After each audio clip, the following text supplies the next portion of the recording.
German media exclusive: to save China's economy, they must be released from prison first. Wall Street Journal suddenly exposes mysterious CCP Document No. 79. Zhongnanhai personnel appointments in disarray, experts, a precursor to regime collapse. Hebei orders destruction of COVID-19 materials, one district burns 11 truckloads of documents. It's all covered in today's China Truths. German media exclusive: to save China's economy, they must be released from prison first.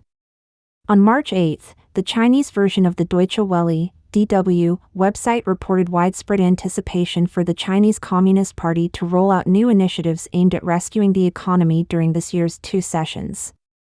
Despite these expectations, Li Cheng introduced the concept of super long-term national bonds, while Xi Jinping consistently highlighted the importance of new quality productivity.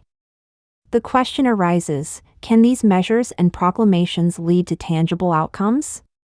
To delve into these issues, DW conducted an exclusive interview with Chinese economist Su Qinggang, who has previously worked at the University of Hong Kong and Tsinghua University in Beijing, and now is holding a position as a senior fellow at the Stanford University Center for China's Economy and Institutions. Trillions in national bonds insufficient to reverse economic slump. Mr. Su argues that the CCP has never before issued super long-term national bonds with such visibility and magnitude. While $1 trillion might seem substantial on the surface, it pales in comparison to the CCP's challenges. Local governments in China are burdened with massive debts, many finding it difficult to even cover interest payments, which also run into trillions. From an economic perspective, a single trillion is insufficient to truly turn around the economic decline. Mr. Su suggests that tackling the root issues plaguing China's economy requires a profound transformation of the CCP's core systems. This includes establishing judicial independence and, to a degree, enforcing the constitution and criminal law, actions that would rebuild public trust and safeguard private property rights in the fulfillment of contracts. This approach would restore a measure of confidence among the people, paving the way for extensive privatization. In essence, if the government is in need of funds, it should consider selling assets to generate revenue. However, this requires a system where judicial independence is guaranteed, otherwise, buyers would hesitate to invest in government assets. Prioritizing judicial independence would enable asset sales to generate revenue, with these assets moving into the private sector, sparking renewed trust and aiding in economic recovery. However, Mr. Su immediately noted that these 2 fundamental steps are utterly unfeasible for the CCP to accept. As part of the reform toward judicial independence, it is essential first to release entrepreneurs who are currently imprisoned. But he immediately made it clear that the CCP finds these 2 fundamental steps utterly unacceptable. To move forward, an additional action is necessary. As part of the reforms towards judicial independence, the immediate release of imprisoned entrepreneurs is essential. The current regime under the CCP is flat-out ineffective at driving economic growth, essentially trapping the Chinese economy in a cul-de-sac. The CCP's relentless tightening of its grip and stifling of capitalist dynamics have led directly to today's dilemma. The way out involves loosening the CCP's hold and fostering the growth of capitalist principles, as this is the sole path to revitalizing China's economy. The root of China's economic woes lies in the CCP's core policies. Mr. Su argues that the economic pain points perceived by the international community are just the surface issues. The real culprit is the foundational system of the CCP. With the CCP's total control over state ownership, including land and banks, and a complete disregard for the rule of law and private property rights, these pain points are unavoidable. He also notes that while the Chinese government talks a lot about boosting consumption, the actual issue isn't about stimulating spending but rather about the inability of people to afford it. How can the widespread unemployed have the means to spend? Unemployment breeds fear not just among the jobless but also among their families and social circles, creating an atmosphere of fear even among the employed about the possibility of losing their jobs. As a result, fear of unemployment compels people to save because the CCP has failed to establish an effective social safety net. Given the inadequate health and unemployment insurance and meager pensions, saving becomes a survival instinct. People's savings, therefore, become a personal safety net they're hesitant to touch. They might dip into these savings if they feel optimistic about the future, but in uncertain times, they're more likely to save, inevitably leading to decreased consumption. Thus, to truly boost domestic demand and consumer spending, a significant increase in income is necessary. Without a marked improvement in income levels, the challenge of inadequate domestic demand remains unsolvable. Lack of domestic demand is a universal struggle in communist countries. Mr. Su Chenggang points out that insufficient domestic demand is a widespread issue not unique to China but prevalent across communist nations. Historically, even during its superpower days, the Soviet Union, alongside communist countries in Eastern and Central Europe, struggled with this very problem despite their military might, indicating a systemic pattern. The crux of the issue in communist systems lies in the state's monopolization of resources, channeling them into the military, heavy industry, and infrastructure, thereby leaving scant resources for the general populace. This allocation strategy results in an inevitable dip in domestic demand. Coupled with supply-side problems like rampant unemployment, it triggers a detrimental cycle. Lack of demand leads to unsold products, forcing businesses to scale back or initiate layoffs, which in turn further suppresses domestic demand. This vicious cycle is at the heart of why China's economic growth has stalled, intertwined with the issues of diminished production and rising unemployment. And yet, there's still the massive problem of overproduction. Why? At its core, it's all about not having enough domestic demand, which then causes overproduction. As demand takes a nosedive, overproduction just gets worse, further straining the supply side. High technology cannot save China's economy. With Xi Jinping pushing the idea of so-called new quality productivity since last year, Mr. Su has flagged a couple of issues. The first one is about the slice of China's GDP that high-tech sectors can actually claim. How much can they really push China's economy forward? That's the first big question. The second question revolves around the tech sanctions from developed countries. Given these sanctions, how much room does China have to catch up? Considering China has always been playing catch-up rather than leading, is catching up even possible? The more pressing question is about the actual contribution of high-tech industries to China's GDP. The reality is, it's minimal. When such a crucial sector contributes so little, relying on it to solve China's economic problems seems far-fetched. This dilemma isn't unique to China. Even the US can't depend solely on high-tech innovation to overcome economic hurdles. Consider Taiwan, for example, with its world-leading, highly lucrative semiconductor industry and a population under 30 million. Even with this cutting-edge industry, semiconductors can't single-handedly resolve Taiwan's economic issues, let alone those of mainland China, where GDP per capita is much lower. Viewed through purchasing power, Taiwan's GDP per capita ranks just below the US among major capitalist economies, surpassing Germany, Japan, and others.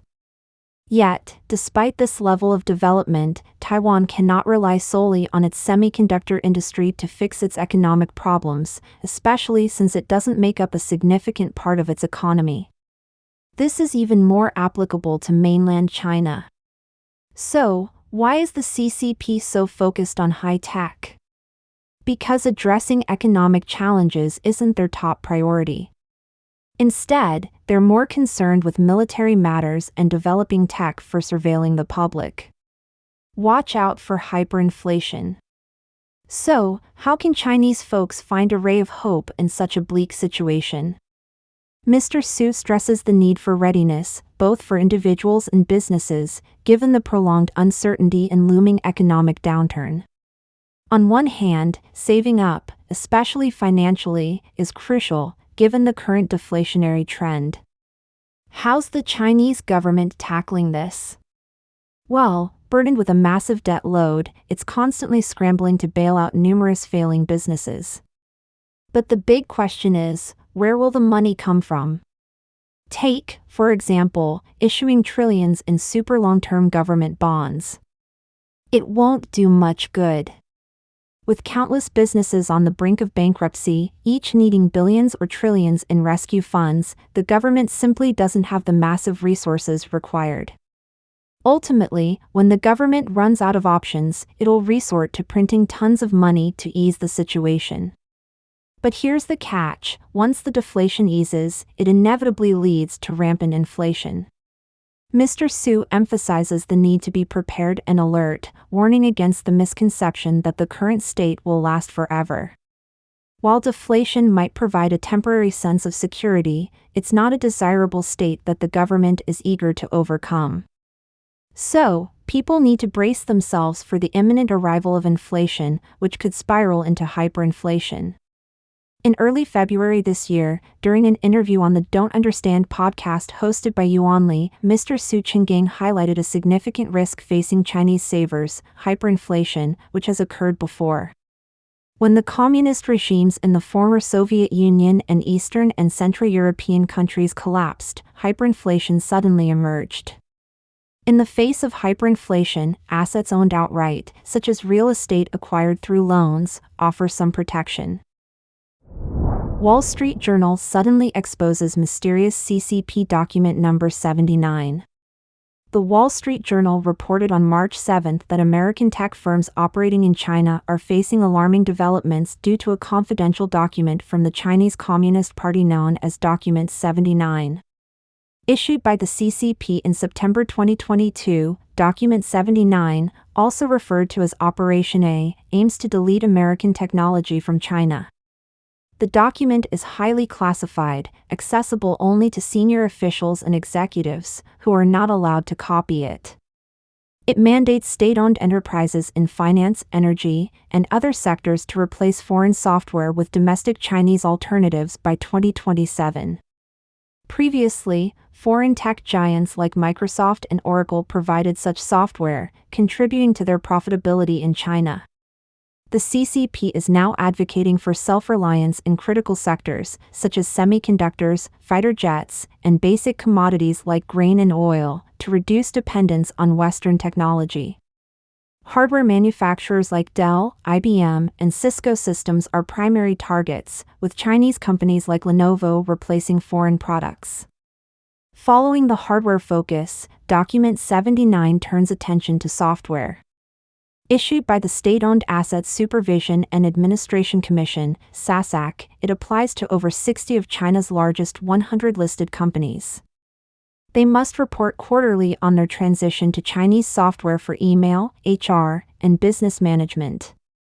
Despite the lower quality of domestic products, Chinese state-owned enterprises, including banks and financial firms, are complying with the directive, replacing foreign software. This move may indicate Xi Jinping's further efforts to disconnect from the West and tighten control over China, suggesting deteriorating relations with the United States. An article by Tang Minghui in Up Media noted that since the third plenary session of the 20th Central Committee of the CCP has not yet convened, 3 of the 7 members of the CCP Central Secretariat come from the political and legal system. Kai Chi, overseeing the CCP Central Committee's General Office and Secretariat, holds a higher position than Li Chang, handling external affairs. This indicates the paramount importance of political security in CCP governance. Security appeared 29 times in the government work report during the 2 sessions, covering various fields, leading Tang Minghui to conclude that security will be the main focus of CCP governance in the future.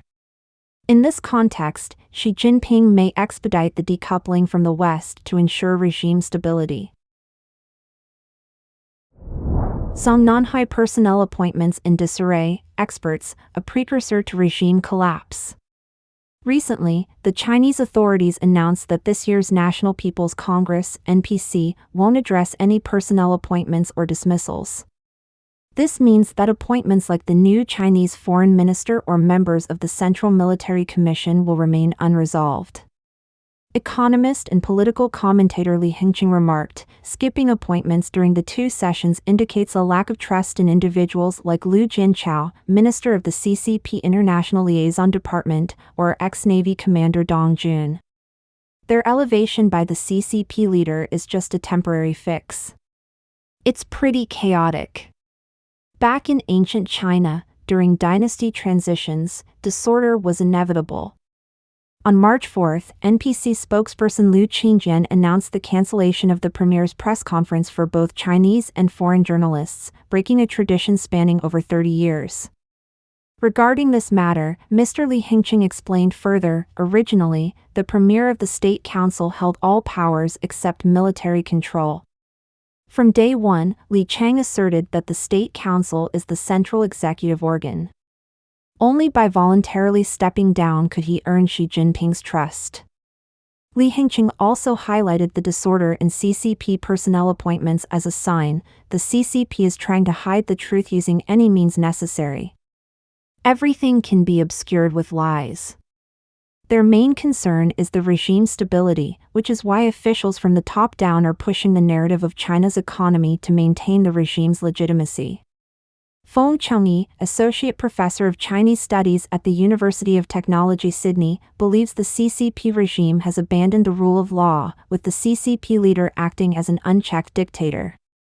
He emphasized, there's no rule of law anymore. The CCP leader does as he pleases, without restraint. It's a true dictatorship. The party revolves around him. Even figures like Kai Chi or Li Chang are essentially his lackeys. Mr. Feng underscored that under the CCP's authoritarian system, there's no rule of law, and government officials sadly become subservient to the CCP leader. Hebei orders destruction of COVID-19 materials, one district burns 11 truckloads of documents. Last week, Epoch Times' Chinese version ran a story titled Insiders, CCP orders nationwide destruction of all COVID-19 data.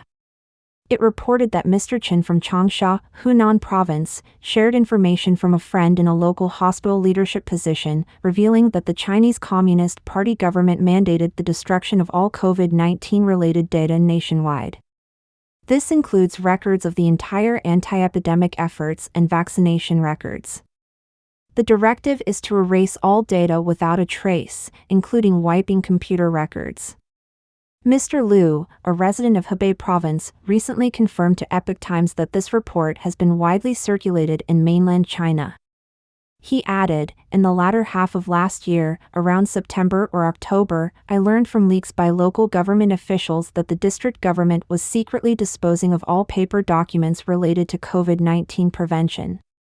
They took away 11 trucks worth of materials to the garbage incineration plant and incinerated them. Notably, Mr. Liu said that, according to the information he received, there's no official document, it's just verbally conveyed, you must destroy all materials related to epidemic treatment. Mr. Liu's own observations support Mr. Chen's claims from Changsha. The reported cure rate changed from 0 to 50%, all lies. By the end of 2022, the CCP's zero-COVID policy sparked widespread discontent. Suddenly lifting epidemic control measures led to a massive outbreak. Mr. Liu revealed that nearly everyone he knew got infected within a week. Many died, causing crematoriums to work non-stop, with some incinerators failing. He shared, after the peak, Hebei officials visited hospitals to check the cure rate. My brother said it was 0, meaning no one survived.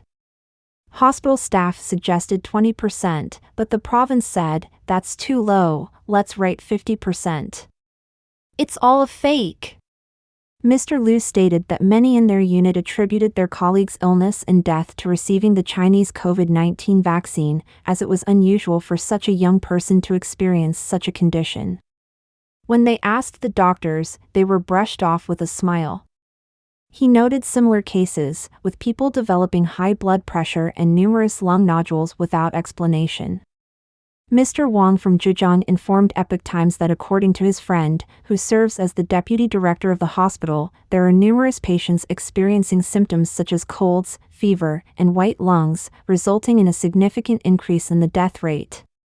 However, his friend has been instructed from higher authorities not to disclose this information. Concerning the ongoing epidemic, Mr. Wang mentioned that he figured it's probably the new coronavirus. The majority of those getting infected are middle-aged and elderly folks, with a particular vulnerability observed in children under 6 years old who have weakened immune systems. Let us know your thoughts on today's topic by leaving a comment below.